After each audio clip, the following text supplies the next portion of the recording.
Watanzania wamechoka na rushwa.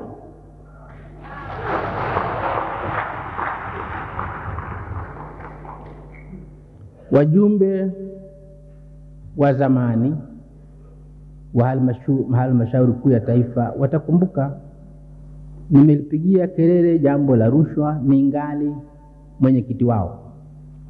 Sasa hivi hali ya rushwa ni mbaya zaidi nchini. Wasaidieni wananchi. Julius Kambarage Nyerere alizaliwa mwaka 1922 katika kijiji cha Butiama, wilaya ya Musoma, mkoani Mara, nchini Tanzania, wakati huo ikiitwa Tanganyika.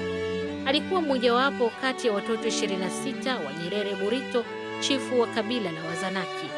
Alipokuwa mtoto, Nyerere alichunga mifugo ya baba yake. Katika umri wa miaka 12 aliingia shule akitembea kilomita 30 hadi Musoma. Baada ya kumaliza shule ya msingi, aliendelea kusomea shule ya wamisionari wa Katoliki huko Tabora. Katika umri wa miaka 20 alibatizwa akawa Mkristo Mkatoliki hadi mwisho wa maisha yake.